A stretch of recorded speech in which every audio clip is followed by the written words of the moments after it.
Okay, thank you for joining. Let us continue from our yesterday's discussion. Good morning, sir. Yeah, good morning.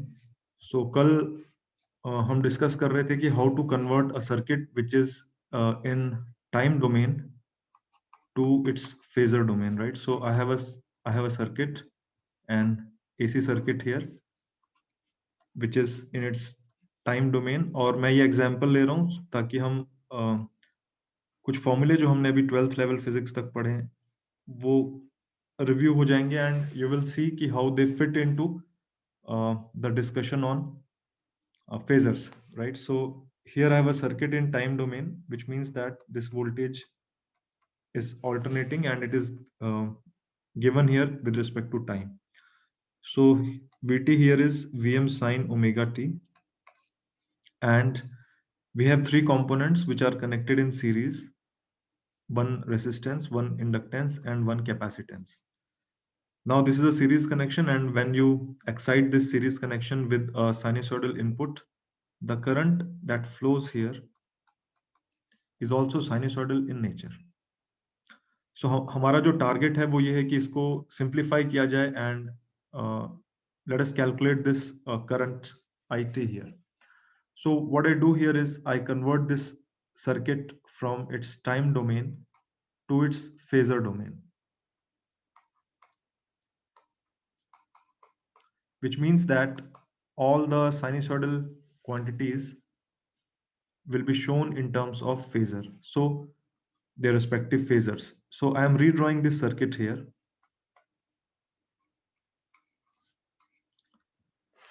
The voltage which was previously marked as Vt, उसको अब हम mark कर रहे हैं as V bar, right? This V bar is a complex number. It is a phasor which is representing the sinusoidal voltage Vt. और हमें ये conversion मालूम है, अगर हमारे पास कोई एक sinusoidal function है ft, which is fm sin omega t plus phi, जो कि एक जनरल फॉर्म है, उसका जो कॉरेस्पॉन्डिंग फेजर होगा उसको हम लिखते हैं capital F bar, and that is written as capital F angle phi, which is a polar representation of a complex number, which means that this is a complex number f cos phi plus j f sin phi. Here j is root of -1, and this capital F here can also be written as mod of this complex number f bar, and that is equal to the RMS value of the sinusoidal function, which means that it is fm by root 2, right? So that is how I am converting this voltage which is given in time domain to its phasor domain, which basically means that here V bar is a complex number. Now the current will also be sinusoidal in nature, and I'm showing that current as I bar. You must also observe here that while we are showing the direction of current in a specific direction, here it is shown in the resistance, it is shown from left to right. लेकिन ये जो current है actually में ये alternating current है, right? It is periodically it is changing its direction.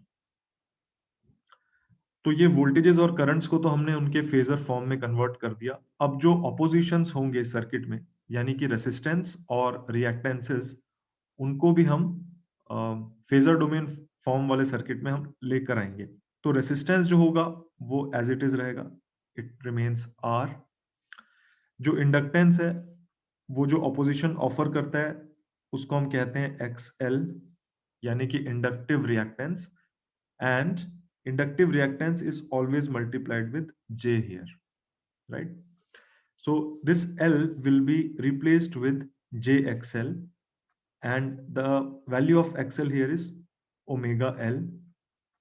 और ये omega क्या चीज है? ओमेगा है ये जो हमें इनपुट वोल्टेज दिया गया है उसकी जो एंगुलर फ्रीक्वेंसी है omega, this is the same omega here, right?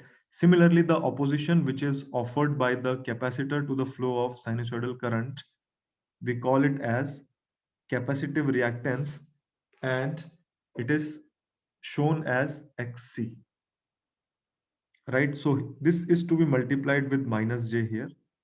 So I'll replace this C with minus j xc, and xc is calculated as 1 by omega c. And once again, omega here is the angular frequency of the input voltage. So this is how the circuit will look like in its phasor domain, right? So now I am going to calculate the current, and we'll see some of the features of this circuit in phasor domain. इसको करके हमें फायदा क्या मिल रहा है वो हम देखते हैं. So I'm redrawing it here. So this was jxl and this is minus jxc. So हमें जो सबसे बड़ा जो फायदा यहाँ पर मिलेगा वो ये मिलेगा कि अब इस सर्किट को हम रेड्यूस कर सकते हैं डायरेक्टली, राइट? फॉर एग्जांपल, हमारे पास जब एक रेसिस्टिव सर्किट था, एक डीसी सर्किट था, और हमारे पास ये 3 रेसिस्टेंसेस हमें दिख रहे थे, R1, R2, R3. तो हमने उसको सिंप्लीफाई करने के लिए एक रेसिस्टेंस है उसको हम रिप्लेस कर सकते थे, right, which is R, and that is equal to R1 plus R2 plus R3. लेकिन जब हमारे पास AC सर्किट था और R, L और C जो वैल्यूज थी उनको हम डायरेक्टली ऐड नहीं कर सकते थे. But once you convert that circuit in time domain to its phasor domain, the biggest advantage is you can treat it like a DC circuit, right? Which means that जो हमें ये series में दिख रहे हैं components, अब हम उनको डायरेक्टली ऐड कर सकते हैं.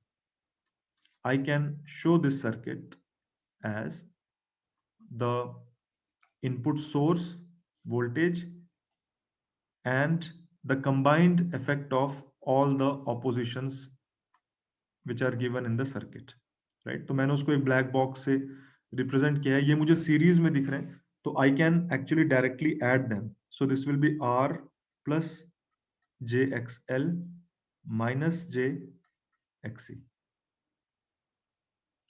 तो ये वाला जो है टर्म हमें जो मिल रहा है, this is the combined opposition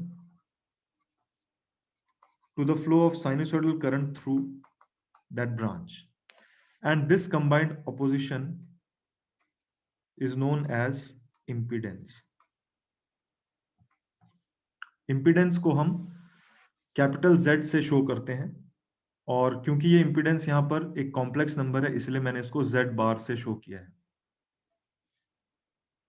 right? So if you want to calculate the magnitude of this impedance, तो हमें सिर्फ कॉम्प्लेक्स नंबर पर जो ऑपरेशंस है वही हमें परफॉर्म करने हैं. So this Z bar can be written as R plus J XL minus XC, right? मैंने ये जो इमेजिनरी टर्म्स है उनको भी साथ में कंबाइन कर दिया है. तो if now I want to calculate the magnitude of this complex number, जिसको हम Z बार का मॉड लिख सकते हैं या फिर सिर्फ capital Z, no bar here, which means that it is the magnitude, and that will be square root of square of the real part यानी कि R square plus square of the imaginary part yani xl minus xc square. So this is the first advantage of converting the circuit to its phasor domain. हमारे लिए अब analysis बहुत आसान हो गया, right?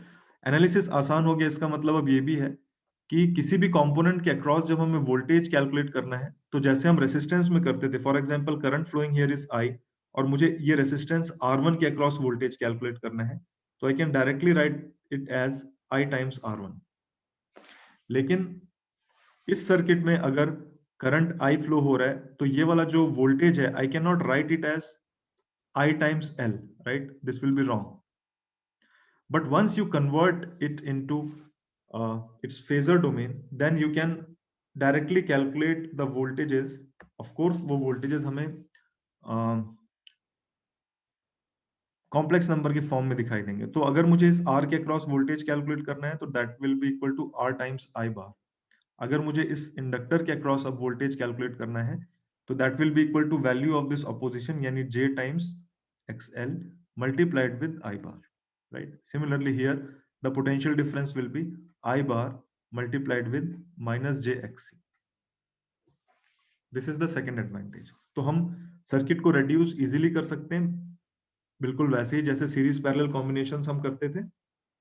The only difference is कि यहाँ पर जो वैल्यूज है वो कॉम्प्लेक्स वैल्यूज है, they are not real numbers, right. और दूसरा एडवांटेज है कि कोई भी पोटेंशियल ड्रॉप जब हमें कैलकुलेट करना है तो वो वैसे ही हम कैलकुलेट कर लेंगे जैसे हम डीसी सर्किट में करते थे। So here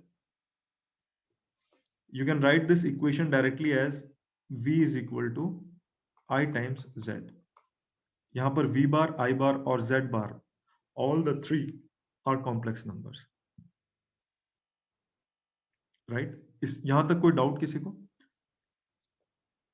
Once you understand this, then solving AC circuits is as easy as solving the DC circuits. Excuse me, sir. Hmm. तो हम माइनस JXC क्यों ले रहे हैं? हम माइनस JXC क्यों ले रहे हैं? कोई स्टूडेंट एक्सप्लेन करना चाहेंगे क्या?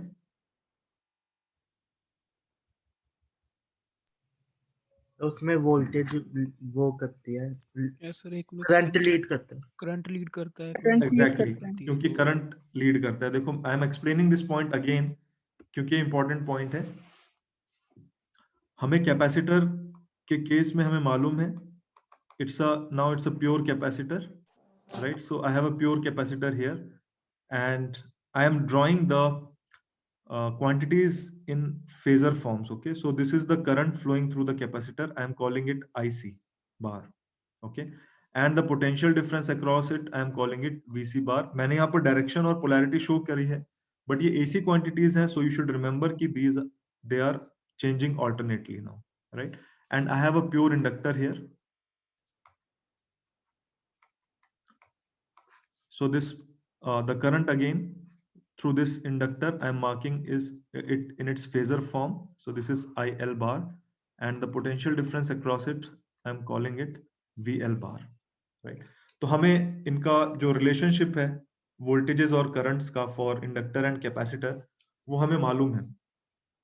वो हमें क्या मालूम है कि कैपेसिटर में जो करंट होता है that leads the voltage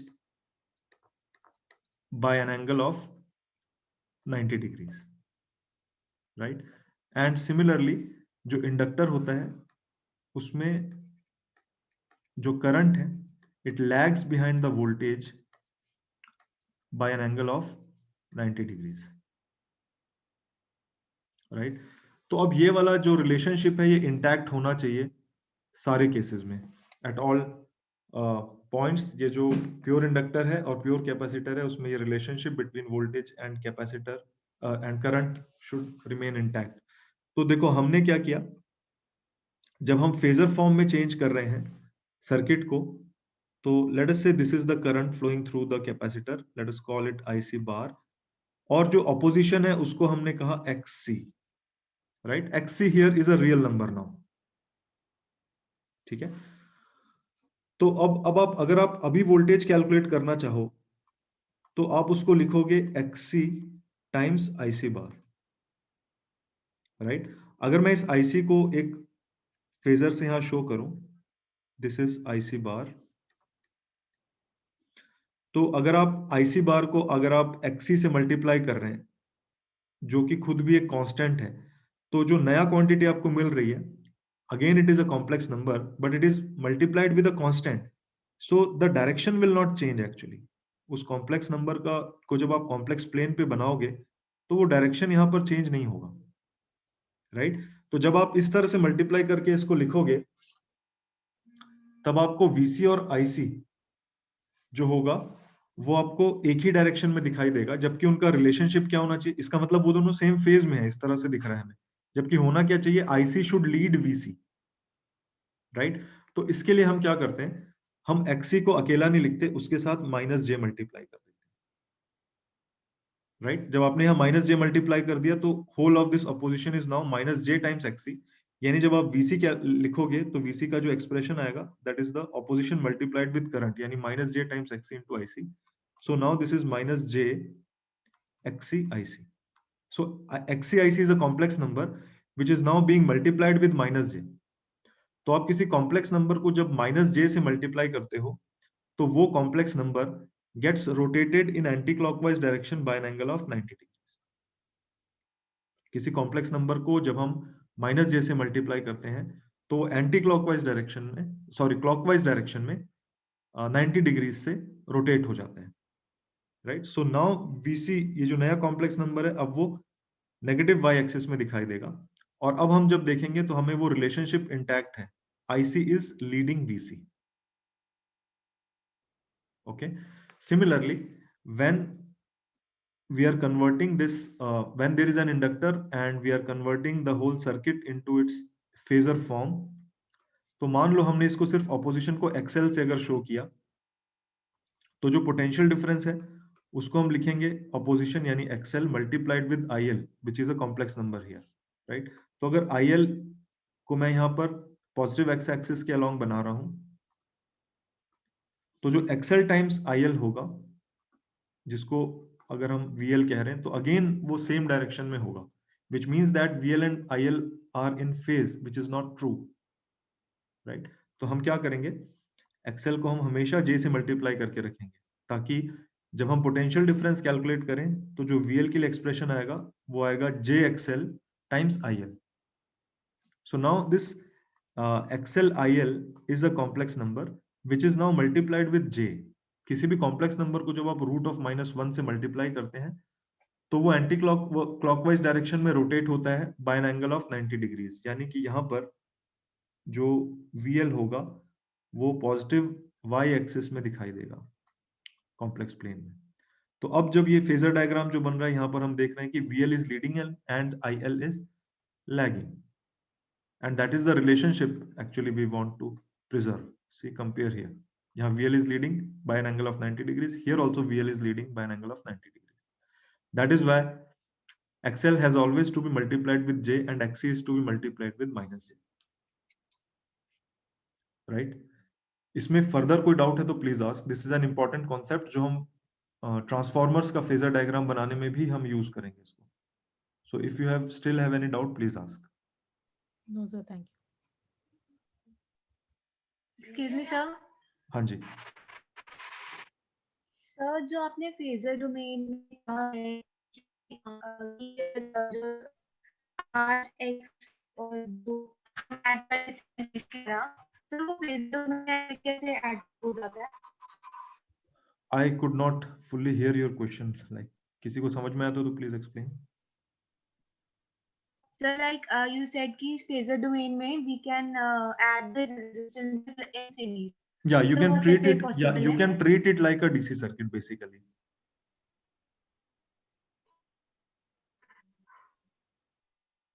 Okay, sir. So your question is why? Why we are able to do that? Yes, sir. Yes, sir. Your voice is cracking still. I'm guessing your question like why we are able to do that. So पहली चीज तो ये हो रही है कि ये dimensionally ये सारी quantities same हो जा रही है, right? This resistance is in ohms, inductive reactance is in ohms, and capacitive reactance is also in ohms. ये सारी डायमेंशनली सेम है, तो आप इसमें वो ऑपरेशन कर सकते हो, राइट, फिजिकली।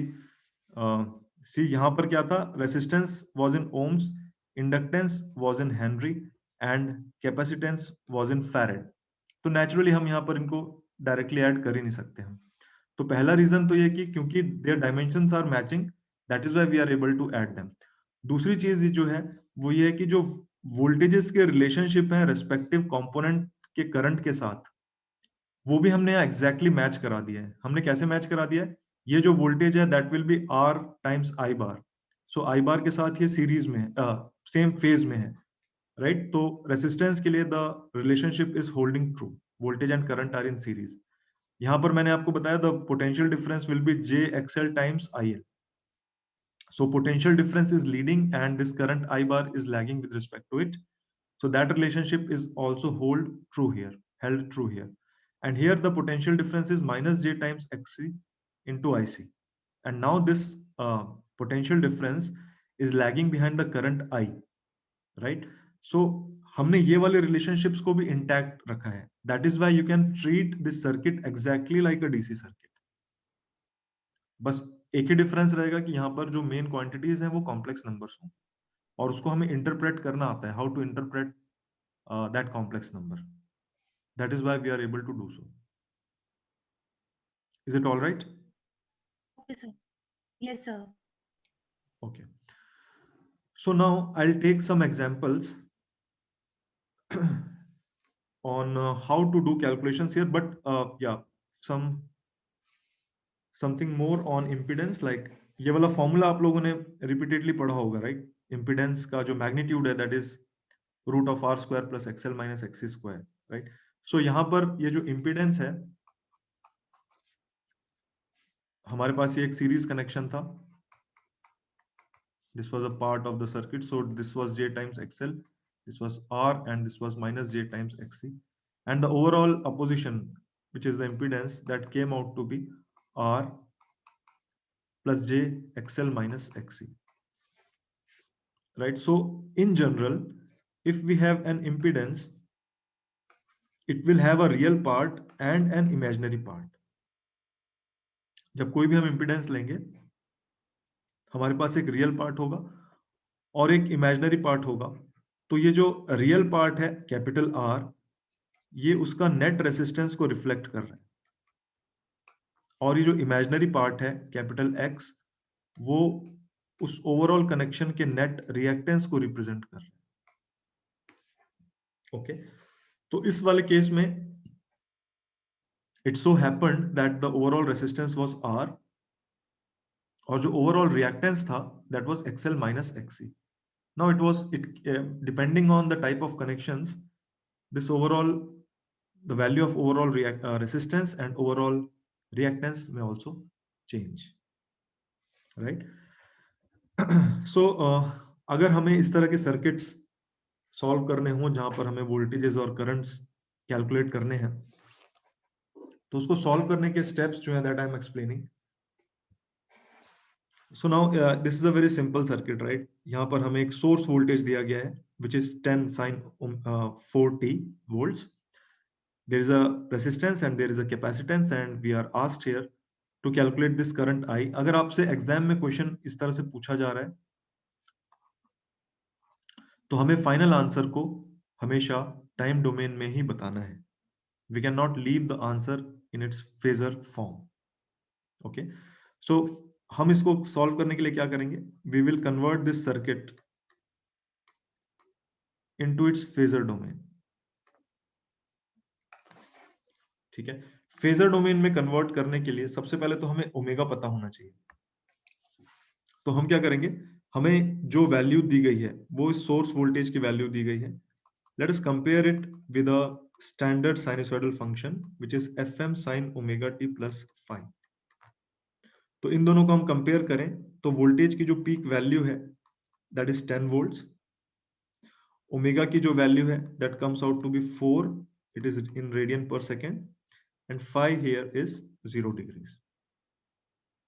तो हम क्या कर सकते हैं, इस वोल्टेज को इसके फेजर फॉर्म में कन्वर्ट कर सकते हैं. तो अगर this voltage is given as small vs, उसका जो फेजर फॉर्म होगा I will write it as capital vs bar, यानी कि ये कॉम्प्लेक्स नंबर है, and that is equal to RMS value of the voltage, right? So peak value is 10 volts, RMS value will be 10 divided by root 2 volts, and angle is this is the phase angle, and there it is 0 degrees. So this voltage will be written as 10 by root 2 angle 0 degrees, which basically means that it is 10 by root 2 cos of 0 yani ki 1 plus sine of 0 degrees yani ki 0 times j volts, right? So now you know omega, that is 4 radian per second, which means that for the capacitance you can calculate the value of capacitive reactance, right? So capacitive reactance is given by 1 by omega c. So this will be omega is 4 radian per second here, and c is 0.1 yani ki 1 by 10, and xc is measured in ohms. So this is 2.5 ohms, right? So now I'll convert this circuit into its phasor domain.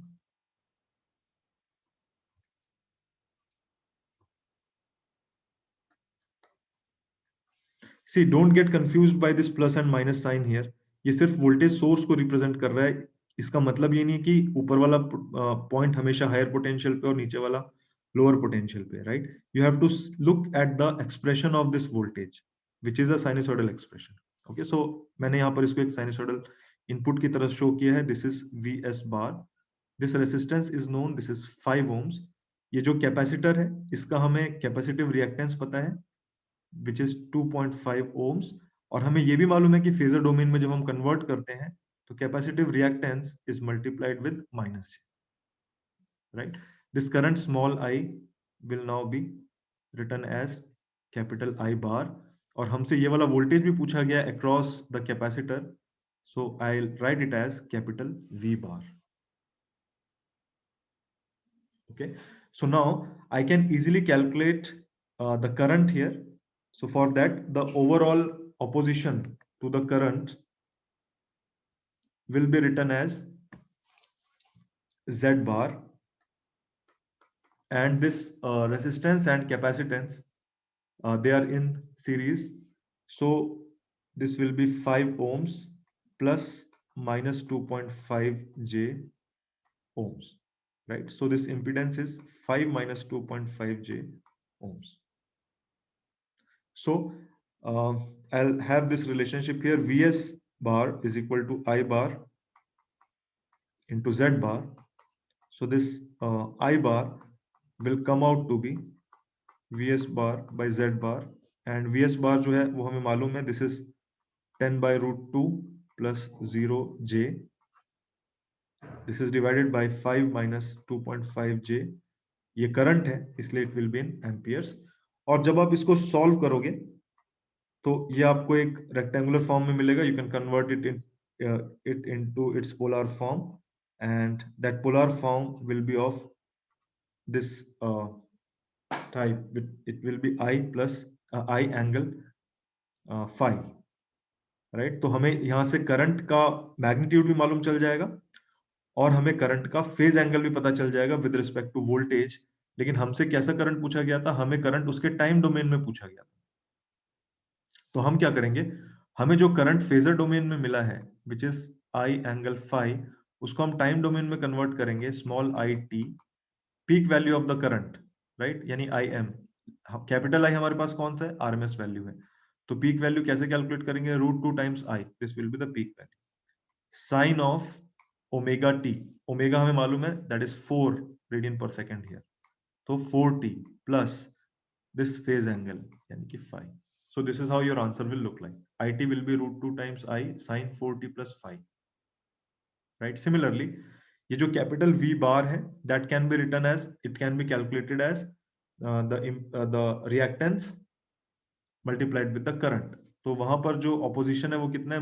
-j times 2.5 ohms multiplied with the current, जो कि हमने calculate करा है इन phasor form.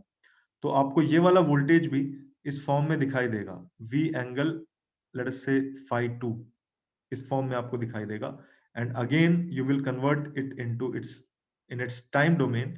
तो VT will be equal to this capital V times √2 यानी peak value of the voltage sine of omega t, omega is 4 radian per second, तो 4t plus phi 2.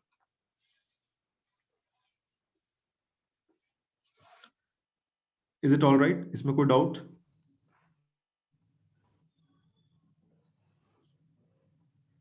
Sir वहां पे cos 4t plus phi 2 नहीं आना चाहिए? कहां पर? ये vt is equal to v√2 Why should sin it be 4t? cos? Because जो वोल्टेज है वो लैग करता है ना कैपेसिटर के केस में.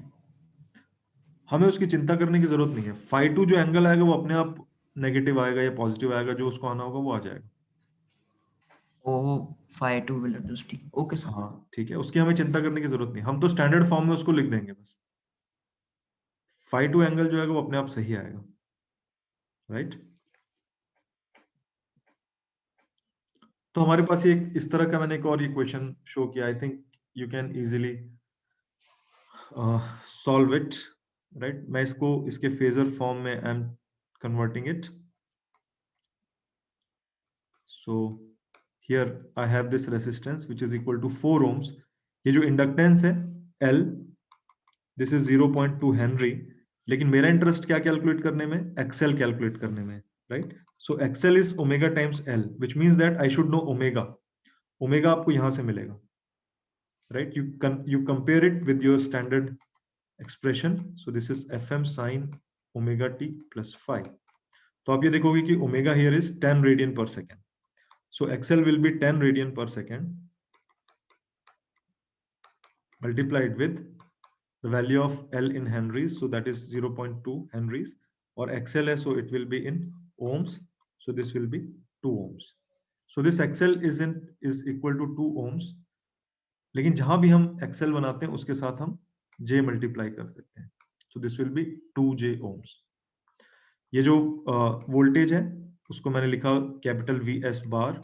VS बार जो होगा यहाँ पर होगा RMS value of the voltage, यानी 5 डिवाइडेड बाय √2, और उसका एंगल जो है phase angle, that is given to be 0 degrees there, right? So now this current flowing through this network will also be in as represented as a phasor, and because this is in its phasor domain we can treat it like a DC circuit. तो अगर हमें 4 ohm और j omega XL अगर हमें series में दिख रहे हैं तो हम क्या कर सकते हैं, उनको डायरेक्टली हम ऐड कर सकते हैं, right? So this overall opposition जिसको हम इंपीडेंस कहते हैं, that will be written as Z bar and it is equal to 4 ohms plus 2J ohms. So once again इस वाले सर्किट में we see that VS bar is equal to I bar into Z bar. So VS bar is known here as a complex number. Z bar is also known here as a complex number. So you can easily calculate this I bar. Right? Once you know this I bar, you can calculate the potential difference across this inductor, जिसको यहाँ पर V कहा गया है. So this will be equal to I bar multiplied with the opposition, which is J times XL. फिर आपको I और VL bar जब as complex number मालूम है, तो you can easily convert them into their time domains. इसमें कोई doubt?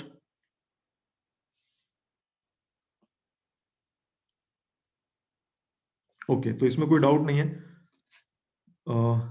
Exam में लेकिन इतने आसान क्वेश्चंस नहीं आएंगे, right? You may have a question like this. So now how do we start here? We have to calculate the source current, right? So here we have got one source. How do we start solving this question? Govind, are you there? Govind?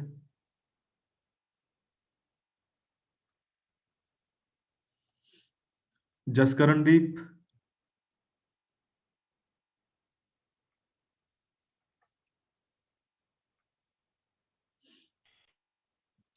Niket?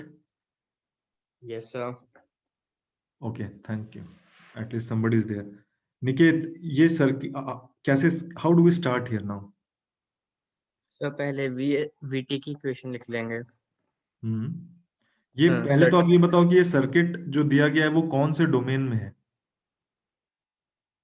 Domain in sir, ये circuit जो है वो time domain में है या phasor domain में है? Time domain sir. आपको कैसे मालूम? सर एंगल्स की बना, इसे फेज में कन्वर्ट करेंगे अभी. ओके. सरताज, ये are you phasor there? domain में नहीं है because we have already been given the reactance Yes, sir, phasor of both the Sartaj, elements. are you there?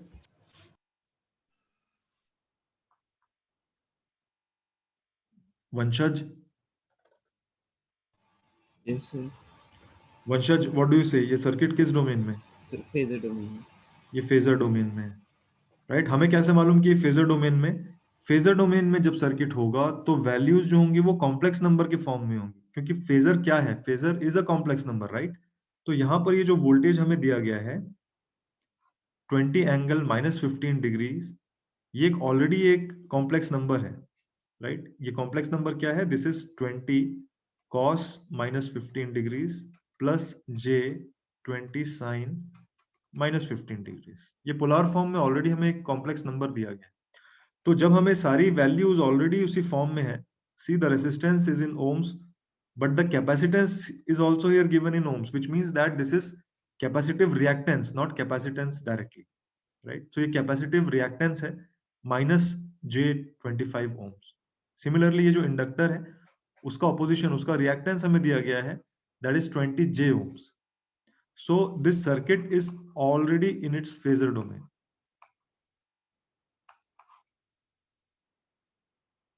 Right? तो अगर सर्किट ऑलरेडी फेजर डोमेन में है तो हमारा काम तो बहुत आसान हो गया. हमारा काम कैसे आसान हो गया?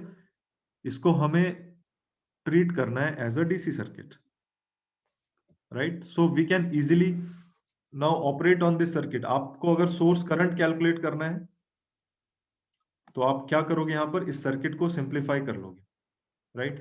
तो ये सर्किट मुझे इस फॉर्म में मैं इसको सिंप्लीफाई कर सकता हूं. Overall opposition offered by these components.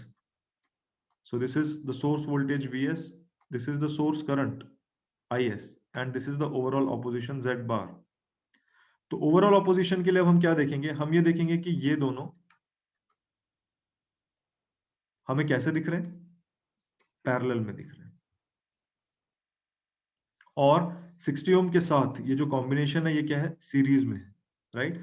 So this Z bar can be easily calculated as 60 plus the parallel combination of these two branches. Exactly same formula रहेंगे, बस यहाँ पर हमें complex numbers दिख रहे हैं, right? So this will be first impedance यानी 20j multiplied with the second one यानी कि -25j divided by first impedance यानी कि 20j first reactance plus the second one -25j. ये मैंने एग्जैक्टली वही फॉर्मूला यूज किया, R1 R2 divided by R1 plus R2, right? तो ये जो ओवरऑल जो ऑपोजिशन है यानी कि जो इंपिडेंस है वो हमें इस फॉर्म में मिल जाएगा, एक कॉम्प्लेक्स नंबर फॉर्म में, and we can easily calculate IS here now. तो अगर आप IS को कॉम्प्लेक्स नंबर फॉर्म में कैलकुलेट करोगे और उसका पोलर फॉर्म निकाल लोगे तो आपको उसकी RMS वैल्यू मिलेगी. नॉर्मली जब क्वेश्चन इस तरह का है कि calculate the source current, it means that you are being asked to calculate the RMS value, right? Similarly, a question like this, again it is in its phasor domain, right? क्योंकि हमें कैसे मालूम? क्योंकि यहाँ पर वोल्टेज जो है वो एक कॉम्प्लेक्स नंबर के फॉर्म में दिया गया है. जो इंडक्टर है वहां पर इंडक्टेंस की वैल्यू नहीं बताई गई है बल्कि रिएक्टेंस बताया गया है उसका मल्टीप्लाइड विद J, और वैसे ही कैपेसिटेंस जो है उसकी रिएक्टेंस बताई गई है मल्टीप्लाइड विद -j. लेकिन हमसे यहाँ पर जो करंट्स पूछे गए हैं ये फेजर की तरह नहीं पूछे गए, ये हमें टाइम डोमेन में पूछे गए, I1 एंड I2. ठीक है? तो मेरा पॉइंट यहाँ पर क्या है? मेरा पॉइंट ये है कि once your circuit is in phasor domain you can operate it like a DC circuit. वो उतना ही सिंपल हो जाता है, राइट? तो यहां पर देखो हमसे I1 और I2 पूछा गया है. हमारे लिए सबसे आसान तरीका क्या है? नोडल एनालिसिस लगा देना. तो मैं क्या करूंगा? मैंने इसको रेफरेंस नोड मान लिया 0 वोल्ट्स. सो ये वाला पोटेंशियल कितना हो जाएगा? ये हो जाएगा 40 एंगल 0 डिग्री वोल्ट्स. इस पोटेंशियल को हम कुछ एज्यूम कर लेते हैं. I call it x. नहीं x नहीं, x तो हम रिएक्टेंस के लिए यूज करते हैं. Late us call it V1, right? तो अब ये V1, लेकिन अब मैं सिर्फ V1 नहीं लिखूंगा, ये फेजर डोमेन में है ना सर्किट, तो I write it as V1 bar. ये कॉम्प्लेक्स नंबर होगा, ठीक है? तो ये वाला junction let us call it A. So at junction A I will write the equation as V1 bar minus 40 angle 0 degrees divided by 8 plus V1 bar minus 0 divided by 5j plus V1 bar minus 0 divided by minus 10j. This is equal to 0. यहाँ पर हमारे पास एक variable है V1 bar, और जब हम इसको solve करेंगे तो हमें ये इसका आंसर मिल जाएगा which will be a complex number, right? तो हम I1 जो करंट है उसको फेजर फॉर्म में हम कैसे कैलकुलेट करेंगे? V1 bar divided by 5j. Similarly I2 current जो है उसको हम फेजर फॉर्म में कैलकुलेट करेंगे, I2 bar is equal to V1 bar by -10G। I1 bar जो है हमें इस फॉर्म में दिखाई देगा, I1 एंगल φ1, और I2 जो करंट है वो हमें इस फॉर्म में दिखाई देगा, I2 एंगल φ2, राइट। ये मैंने क्यों बताया? ये मैंने इसलिए बताया क्योंकि हमसे जो करंट्स पूछे गए हैं वो फेजर फॉर्म में नहीं पूछे गए, हमसे तो करंट टाइम डोमेन में पूछा गया। तो टाइम डोमेन में इस करंट को हम कैसे लिखेंगे? I1t is equal to peak value of the current. I1 क्या है? Capital I1 is the RMS value, so peak value will be √2 times I1. Peak value of the current into sine of omega t plus phi, so phi here is phi1. Similarly, this current I2 in its time domain form will be √2 times I2 sine of omega t plus phi2. So omega is not known here, right? Omega तो हमें पता ही नहीं चल रहा है इस circuit से, तो ओमेगा कैलकुलेट करने के लिए क्वेश्चन में यहाँ दिया है if the source frequency is 60 hertz, right, so omega is 2 pi F, so that is 2 pi into 60 and this will be in radian per second, right. तो हमारे लिए जो मेन चीज है वो यहाँ पर क्या है, ये समझना कि उसको फेजर डोमेन में कैसे कन्वर्ट किया जाए सर्किट को, और ये समझना फिर कि जब एक बार आपने उसको फेजर डोमेन में कन्वर्ट कर लिया तो you can operate it like a DC circuit. It does not become a DC circuit, but वो हमारे पास वो फ्लेक्सिबिलिटी आ गई है कि जैसे हम DC सर्किट्स को ऑपरेट करते थे वैसे इसको ऑपरेट करेंगे। यहां तक कोई डाउट्स किसी को?